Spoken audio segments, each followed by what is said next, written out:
ರಾಜ್ಯದಲ್ಲಿ ಕ್ಷಿಪ್ರ ಕ್ರಾಂತಿ ಆಗ್ತದೆ ಅಂತ ಹೇಳಿ ರಾಜಕೀಯ ಕ್ರಾಂತಿ ಬೆಳವಣಿಗೆ ಏನಾಗಿದೆ ಬಿಜೆಪಿ ಅವರಿಗೆಲ್ಲ ರಾತ್ರಿ ಕನಸು ನೋಡೋದು ಹಗಲು ಕನಸು ನೋಡ್ತಾವ್ರೆ.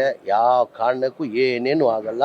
ಈ 5 ವರ್ಷ ಇಲ್ಲ, ಇನ್ನ 15 ವರ್ಷ ಕಾಂಗ್ರೆಸ್ ಸರ್ಕಾರನೇ, ಮುಂದೇನು ಕಾಂಗ್ರೆಸ್ ಸರ್ಕಾರನೇ ಬರೋದು. ಅವರು ಸಿಎಂ ಬದಲಾವಣೆ ಈಗ ವಿಜೇಂದ್ರ ಅವರು ಅವ್ರ ಪಕ್ಷದಲ್ಲೇ ಭಿನ್ನಾಭಿಪ್ರಾಯ ಇದೆ ನೋಡಿ, ಅದ್ರ ಬಗ್ಗೆ ನೋಡ್ಕೊಳ್ಬೇಕು. ಅವ್ರ 3-4 ಗುಂಪಾಗಿದೆ. ಈಗ ಅವ್ರ ಪಕ್ಷದಲ್ಲೇ ಭಿನ್ನಾಭಿಪ್ರಾಯ ಇಟ್ಕೊಂಡ್ವಿ, ನಮ್ಮ ಪಕ್ಷದ ಬಗ್ಗೆ ಮಾತಾಡ್ತಾರೆ. ಈಗ ನಮ್ಮ ಸರ್ಕಾರ ಈ 5 ವರ್ಷ ಏನೇನು ತೊಂದರೆ ಆಗಲ್ಲ, ಮುಂದೇನು ಕಾಂಗ್ರೆಸ್ ಸರ್ಕಾರನೇ ಬರೋದು. ಇನ್ನು 15 ವರ್ಷ ನಾವೇ ಕಾಂಗ್ರೆಸ್ ಅವರ ಅಧಿಕಾರಲ್ಲಿ ಇರ್ತೀವಿ. ಏನು ಆಪರೇಷನ್ ಇಲ್ಲ, ಗಿಪ್ರೇಷನ್ ಇಲ್ಲ. ಇಲ್ಲ, ಬಹಳ ಜನ ಬಿಜೆಪಿ ಅವರು ಬರಕ್ ಸಿದ್ಧ ಆಗಿದ್ದಾರೆ, JDS ಅವರು ಬರಕ್ ಸಿದ್ಧ ಆಗಿದ್ದಾರೆ. ನಮ್ಗೆ ಏನಕ್ಕೆ ಬೇಕಾಗಿದೆ? ನಾವು ಇದ್ದಾರೆ, ಬಹಳ ಜನ ಇದ್ದಾರೆ, ಬಹಳ ಜನ. ನನ್ನ ಕನಿಷ್ಠ ನನ್ನ ಅನಿಸಿಕೆ ಬಿಜೆಪಿ ಅವರು 7-8 ಜನ ಇದ್ದಾರೆ, JDS ಅವರು 12-13 ಜನ ಇದ್ದಾರೆ, 12-13 ಜನ JDS ಅವರು ಇದ್ದಾರೆ. ಈಗ ನಾವು 140 ಇದ್ದೀವಿ, ನಮ್ಗೆ ಬೇಕಾಗಿಲ್ಲ.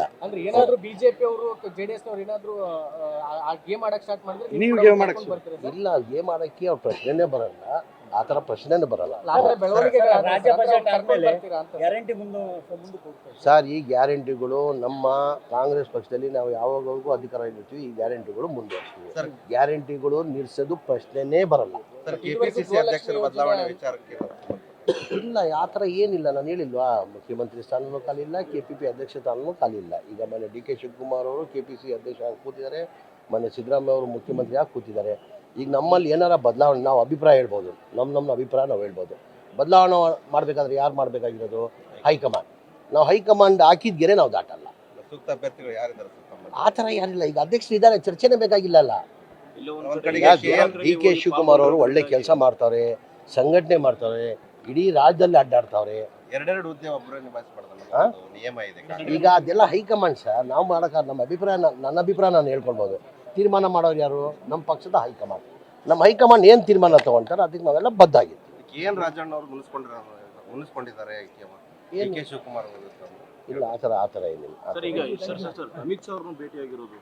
ಇಲ್ಲ, ಅದು ಶಿವರಾತ್ರಿ ಹಬ್ಬಕ್ಕೆ ಕೊಯಮತ್ತೂರಿಗೆ, ಶಿವರಾತ್ರಿ ಹಬ್ಬಕ್ಕೆ ಮನೆ ಶಿವಕುಮಾರ್ ಅವರಿಗೆ ಸ್ವಾಮೀಜಿ ಬಂದು ಇನ್ವೈಟ್ ಮಾಡಿದರು. ಹಾಗಾಗಿ ಅವರು ಹೋಗಿದ್ದಾರೆ, ಅಮಿತ್ ಶಾನು ಅಲ್ಲಿ ಬಂದಿದ್ದಾರೆ. ಆ ಕಾರ್ಯಕ್ರಮ ಅಲ್ಲಿ ಬಂದಿರೋದು. ರಾಜಕೀಯ ಮೇಲಾಟಗಳು ಅದೆಲ್ಲ ಹೂವ ಸುದ್ದಿಗಳು. ಭಾಳ ಜನ ನನ್ನ ಮಾಧ್ಯಮದಲ್ಲೂ ನೋಡಿದ್ದೀನಿ, ಸೋಷಿಯಲ್ ಮೀಡಿಯಾ ನೋಡಿದ್ದೀನಿ. ಏನು DK ಶಿವಕುಮಾರ್ ಅವರು BJPಗೆ ಹೋಗ್ಬಿಡ್ತಾರೆ, DK ಶಿವಕುಮಾರ್ ಅವರು BJP ಹೋಗ್ತಾರೆ. DK ಶಿವಕುಮಾರ್ ಬ್ಲಡ್ಡಲ್ಲೇ ಕಾಂಗ್ರೆಸ್, ಆ ಪ್ರಶ್ನೆನೇ ಉದ್ಭವ ಆಗಲ್ಲ.